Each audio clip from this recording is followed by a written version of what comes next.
ஓம் நம சிவாயா. யூடியூபர்ஸ் அன்பர்களுக்கு இனிய காலை வணக்கம்.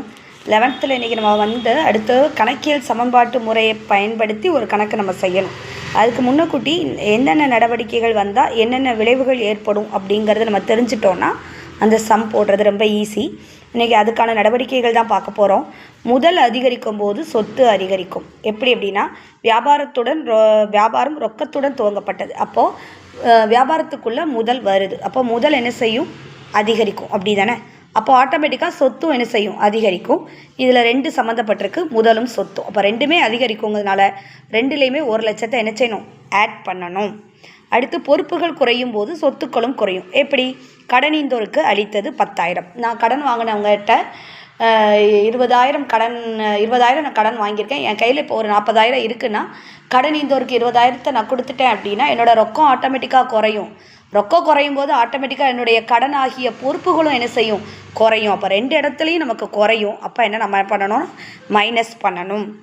எங்கே? கடனீந்தோர் ரொக்கம். ஒரு சொத்து குறையும் போது இன்னொரு சொத்து அதிகரிக்கும்.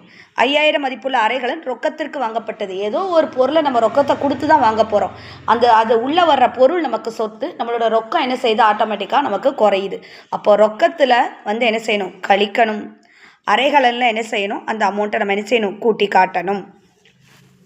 அடுத்து ஒரு பொறுப்பு குறையும் போது இன்னொரு பொறுப்பு அதிகரிக்கும். கடனீந்தோரால் எழுதப்பட்ட 10,000 மதிப்புள்ள மாற்று சீட்டு ஏற்கப்பட்டது. அப்போது செலுத்தற்குரிய மாற்று சீட்டு என்ன செஞ்சுருக்கு? அதிகரிச்சிருக்கு. அப்போது பொறுப்பு நமக்கு என்ன செய்யுது? உயருது. பொறுப்பு உயர்ந்த போது ஆட்டோமேட்டிக்காகவே நமக்கு கடனீந்தோரோட மதிப்பும் என்ன செஞ்சிடும்? நமக்கு குறைஞ்சிரும். அப்போது பொறுப்புகள் என்ன செய்யும்? செலுத்தற்குரிய மாற்று சீட்டு நமக்கு கூடும், கடனீந்தோர் நமக்கு குறையும் ஆட்டோமேட்டிக்காக. அதே மாதிரி 2ற்கு மேற்பட்ட கணக்குகளை பாதிக்கும் நடவடிக்கைகள் பார்த்திங்கன்னா 30,000 மதிப்புள்ள சரக்கு 40,000க்கு விற்கப்பட்டது. இது நமக்கு என்னது? இப்போ சரக்கு நமக்கு என்ன செஞ்சுருக்கு? வெளியில் சென்றிருக்கு. அப்போது ஆட்டோமேட்டிக்காக நம்ம கையில் இருந்த சரக்கோட மதிப்பு குறையும், சொத்து குறையுது. ரொக்கம் நமக்கு உள்ளே வருது, சொத்து என்ன செய்யுது? அதிகரிக்கு. இது 2வது நடவடிக்கை. நமக்கு சரக்கு விற்றதில் ஏற்பட்டது லாபம். அப்போ லாபம் ஏற்பட்ட போது ஆட்டோமேட்டிக்காகவே முதல் என்ன செய்யும்? அதிகரிக்கும். அப்போது பொறுப்புக்கள் கூட்டல் முதல், அப்படி தானே? அப்போது இஸ் ஈக்குவல் டு சொத்துக்கள். அப்போது முதல்ல நம்ம என்ன செய்யணும்? 10,000 அதிகரிக்கணும். நமக்கு ரொக்கம் எவ்வளவு? ப்ளஸ் 40,000, ரைட்டுங்களா? முதல் நமக்கு 10,000. ஏன்னா 30,000 மதிப்புள்ள சரக்கு 40,000க்கு விற்கப்பட்டதுன்னா 10,000 தான் நமக்கு இது.